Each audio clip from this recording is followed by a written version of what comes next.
This is my first ever book review.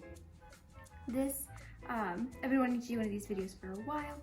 It's just mainly because I'm always posting pictures from all the books that I have collected and gotten over time, and I always get great feedback from everyone about the books that I'm sharing and, you know, where I got them and, you know, asking for more information. So this is just a good, I just thought this would be a good way to give an idea of the book in more detail than just me sharing my favorite images.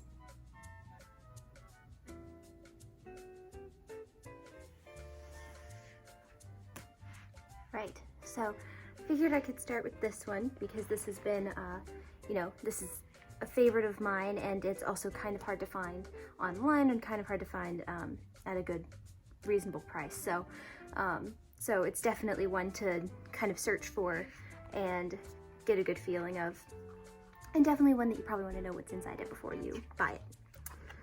So it starts, you know, with a foreword. It's written by, I'm gonna mispronounce his name, but Ulrich Hiesinger. Don't know if that's how you actually say it, but I actually think he is an excellent person. If you see his name on a book, on an art book, you know, as a foreword or an introduction, it's well worth reading. I've read this introduction and it's very well written, and gives a really good overview of Emil Carlsen and kind of just his painting journey. It doesn't go into a ton about technique, but it does kind of give, you know, an idea of how his art changed over time and so on. So it's a pretty in-depth introduction and forward, so it goes into quite a bit, and this is where all the black and white plates are as well, but it gets into color plates as you go through. It's one of my biggest fears when I open a book and it starts with all black and white plates, that I don't have any color, that there's no color plates in it, and that's always stressful, so you'll get there. And here we go, the magic. So this kind of, this was specifically done for an exhibit featuring Emil Carlsen's work, specifically his still lifes. So if you're interested in his landscape paintings, this is probably not the book for you. But if you're interested in still lifes, it gives actually a great introduction, some really wonderful images here where you can actually kind of see some texture and stuff, which again is sometimes rare to come by. This, I really like this book because it includes a variety of his still lifes. You know, I think it gives a pretty good overview on the different kinds of still lifes that he did. It also has a few that are in different mediums. I think there are a couple watercolors in here. I might have already gone past those though, but it just gives a really nice overview. And again, one of the best things about this book is just simply the quality of the images in it. And there are quite a few, as you can see. You know, there's so many, and if you read the foreword, it references a lot of the prints that are in here, and about how he about what he was trying to achieve with them. He was often kind of going for very specific ideas, more in terms of technique and composition. It wasn't necessarily for a narrative, but it had, you know, a purpose.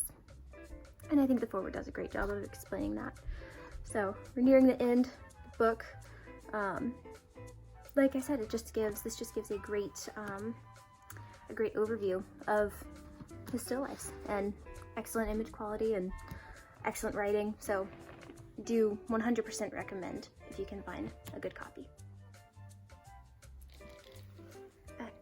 On to the next one. So first thing I'm going to say about this book is, if you are going to buy it directly from Fechin.com. They have this book and then a book on his paintings that I do not have yet, but do want to get one day. And you'll find it cheaper there than anywhere else I found online, unless maybe you can find a good used copy on Amazon.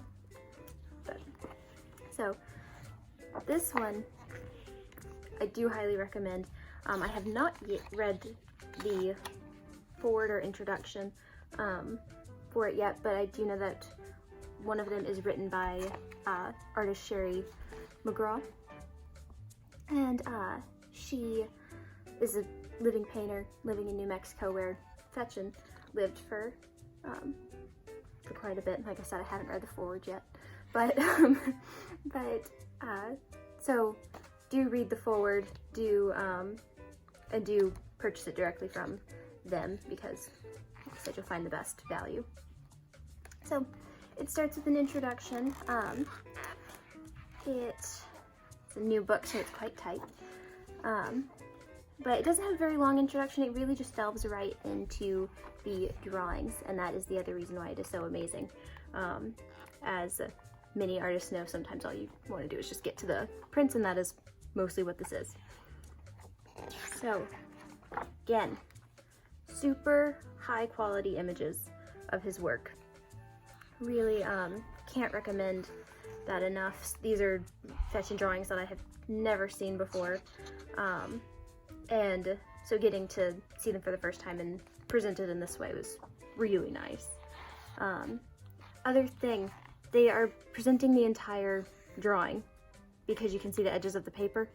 Most art books do tend to crop a bit, which I've noticed and has been massively disappointing. So this one does not do that.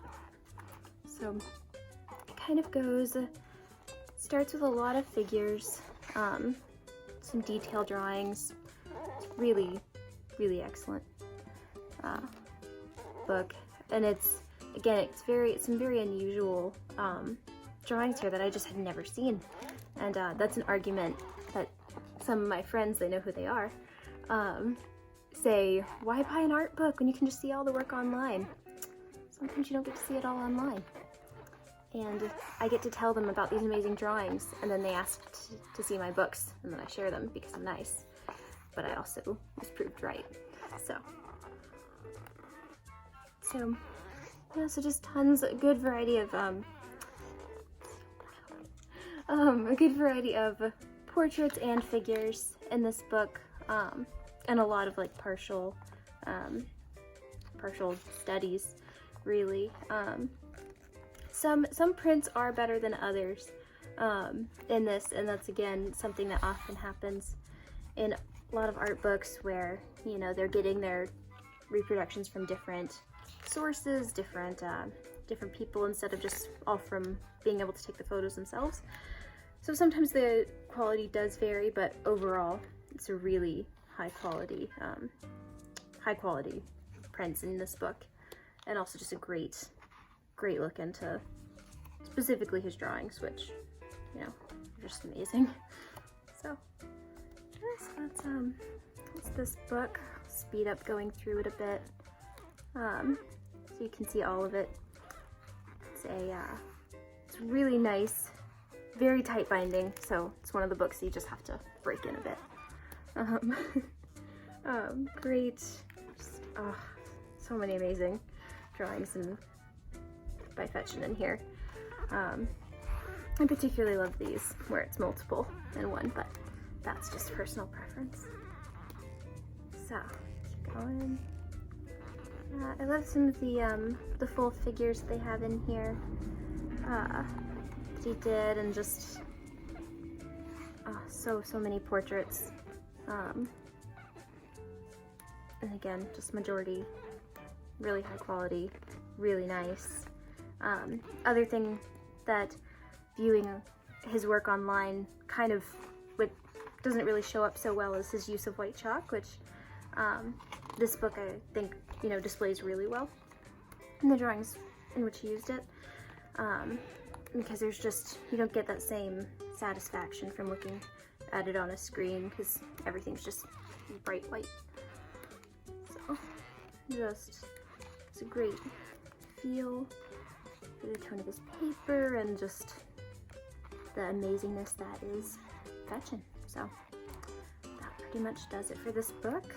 Also, last thing I'll say is, you know, very few notes at the back, because these images are going so far that I'm having a harder time flipping through them because I'm losing the page grip. So, just goes all the way to the back of the book. so that's it for this video. Hope you enjoyed watching it. Let me know if you want to see more. A lot of art books I can go through. And thanks for watching.